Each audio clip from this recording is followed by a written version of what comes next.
Hello student, today we have to start algebra. In algebra I have to start the new chapter, fourth chapter, that is financial planning म्हणजे अर्थनियोजन. आणि यामध्ये आपल्याला जे काही real लाईफमध्ये आहे ते शिकायचं आहे, त्यामुळे थोडं इंटेन्शन देऊन शिकायचं आहे. In financial planning, first we have to study GST.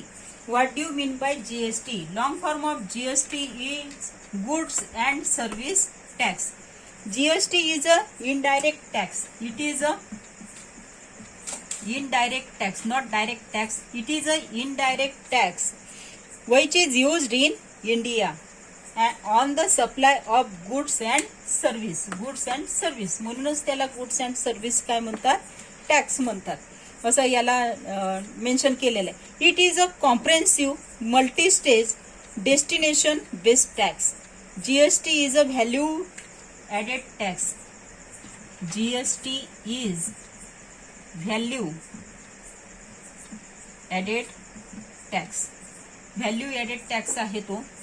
म्हणजे यामध्ये काय होणार आहे, व्हॅल्यू बेस्ड टॅक्स आहे which is lived on the most goods and services sold for domestic consumption. जे काही आपण मटेरियल यूज करतो घरच्या करता त्याच्यावर तो लावला जातो. GST it is paid by consumer. It is a most important की हा कोण पे करतो, तर कंझ्युमर पे करतो. GST that is good and service tax. It can have a several type, that is service tax. It can be also called as custom duty, excise duty, central surcharge and cess. म्हणजेच केंद्रीय अधिभार आणि त्याच्यावर लावणारा उपकर. VAT, luxury tax, entertainment tax, octroi, CST, countervailing duty, that is called as CVD, special additional duty. Two component of GST, that is CGST and SGST. C म्हणजे central good and service tax. S म्हणजे state goods and service tax. It is paid to state. SGST paid to state and CGST paid to central government. म्हणजे हा जो पैसा जाईल तो कुठे जाईल, सेंट्रल गव्हर्नमेंटकडे जाईल. आणि SGSTचा पैसा जाईल तो कुठे जाणार आहे, स्टेट गव्हर्नमेंटकडे जाईल. म्हणजेच हे कोण उभे करते, CGST सेंट्रल गव्हर्नमेंट. SGST कोण उभे करते, तर स्टेट गव्हर्नमेंट. या पद्धतीनं तो उभे केला जातो. त्यानंतर GST जे आहे, GSTच्या पुढे जाऊन एक फेनॉमेना येतो. That phenomena is GSTIN. GSTIN it is a dealer's identification number. Dealer आतापर्यंत आपण पाहिलं कंझ्युमर, आता काय आलेलं आहे, dealer. Compulsory for GSTIN, it is compulsory for the dealer whose annual income over in previous financial year exceed ₹20 lakh. म्हणजे ज्याचं वर्षभराचं इन्कम 20 लाखापेक्षा जास्त आहे किंवा 20 लाख आहे, त्याला हा जो आहे GSTIN हा नंबर घेणे काय आहे, कंपल्सरी आहे. It has 15 alpha numerals. म्हणजे 15 काय आहे, अल्फा न्यूमरल आहे. म्हणजे अल्फाबेटही आहे आणि some numbers are present in there. It includes 10 digit PAN. म्हणजे पहिले 10 अंक जे येईल ते पॅन क्रमांक डीलरचा जसाच्या तसा राहील आणि बाकीचं जे आहे पुढचे अंक कसे राहील ते बघा. फॉर एक्झाम्पल 27 हे कॉमन राहणार आहे. हे आपला स्टेट कोड आहे, महाराष्ट्राचा 27 आहे म्हणून काय केलेलं आहे, इथे 27 टाकलंय. स्टेट चेंज केल्याबरोबर तो चेंज होईल. त्यानंतर फॉर एक्झाम्पल घेतलं असल्यामुळे ABCDE 1 2 3 4 H1Z5 यामध्ये A पासून तर 10 म्हणजे H पर्यंत 10 डिजिट पॅन ऑफ डीलर. डीलरचा जो काही पॅन नंबर असेल तो इथे आलेला आहे. 1 स्टँड फॉर रजिस्ट्रेशन. 1 रजिस्ट्रेशन, एकदा रजिस्ट्रेशन केलं असेल तर ते येणार आहे. Z uniform for all. Z जो आहे हा युनिफॉर्म राहणार आहे, सारखा राहणार आहे, सगळ्यांकरता राहणार आहे. म्हणजे त्यामध्ये कुठलाही बदल होणार नाही. It is common for all. Then 5 check sum digit. काय म्हटलेलं आहे? Check sum digit. Check sum digit means जीएसटीच्या वेबसाईटवर GSTIN हा जो काही डीलर्सचा नंबर आहे तो जर टाकला तर हा नंबर वैध आहे किंवा नाही, म्हणजे डीलरची जी काही आयडेंटिफिकेशन आहे it is correct or not, that can be say about that last number. Check sum digit म्हणजेच याच्यावरून आपल्याला काय होईल ते लक्षात येईल. It is all about GST. It is indirect tax used in India. GST is a value added tax paid by the consumer.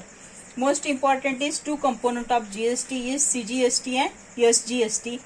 SGST it is paid to state government and CGST paid to central government.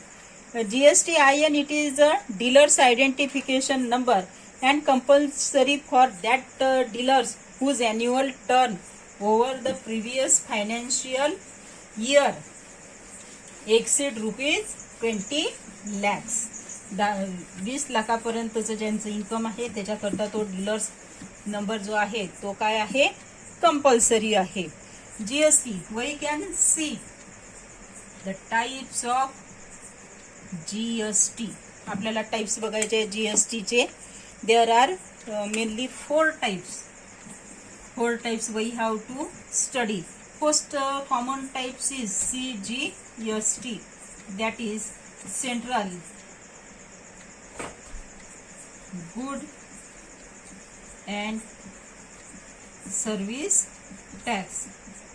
It is paid to central government.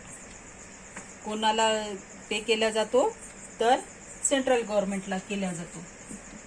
Then next is SGST. It is State Good and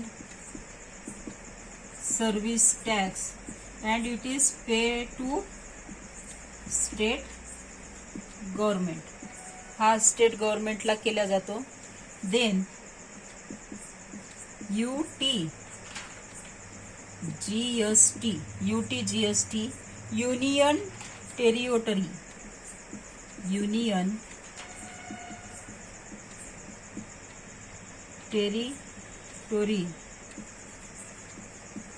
Good and Service Tax pay to the government. And another is IGST. I for integrated good and service tax pay to the good and service tax pay to the relevant government. GST, what can do GST? GST can include overall economic growth of the nation. Economic growth जे आहे ते नेशनची सुधारण्याकरता GST काय आहे हा लागू केला जातो. आता तुम्हाला मी एक होमवर्क देत आहे. याच्या व्यतिरिक्त आणखी एक वर्ड यामध्ये येणार आहे. तो वर्ड नेमका काय आहे तर HSN harmonised system of nomenclature असे येतात. मग हार्मोनाइज सिस्टीम ऑफ नॉमनक्लेचर जो आहे it is one of the code. म्हणजे प्रत्येक वस्तू ही एक वस्तू दुसऱ्या वस्तूपासून कशी आहे डिफरंट आहे आणि त्यांचं क्लासिफिकेशन व्हावं म्हणून हा स्पेशल काय असतो नंबर असतो. That number is nothing but the harmonise system of nomenclature. आणि हा जो आहे नॉमनक्लेचर हा एक डिफरंट टाईपचा काय असतो नंबर असतो, ज्याच्यावरून तो नंबर पाहून किंवा टाईप केला तरी आपल्याला कशाची खरेदी केली आहे हे आपल्याला तिथे माहीत पडते. आता प्रत्येकाच्या घरी तुम्हाला हा GST CST काय लागू केलेला आहे हे जर बघायचं असेल, प्रत्येकाच्या घरी आतापर्यंत GST लागू केल्यापासून काही ना काही सोने खरेदी केलेली असेल तर सोने खरेदी केल्याची पावती फक्त तुम्हाला बघायची आहे. तुमच्या पॅरेंट्सला रिक्वेस्ट करायची 5 मिनिटासाठी दाखव म्हणा तर त्याच्यामध्ये पहिले दुकानाचं नाव येईल, इनोव्हाइस नंबर येईल, मोबाईल नंबर येईल, त्या दुकानदाराचा ईमेल आय डी येईल, मग कोणत्या दिवशी घेतलं त्याची डेट येईल, त्याच्यानंतर त्याचा GSTIN येईल. ज्या बिलावर GSTIN नसेल it is a fake bill. GSTIN नसेल तर फेक बिल, आणि GSTIN असेल तर तो गव्हर्नमेंटशी रिलेटेड बिल राहते.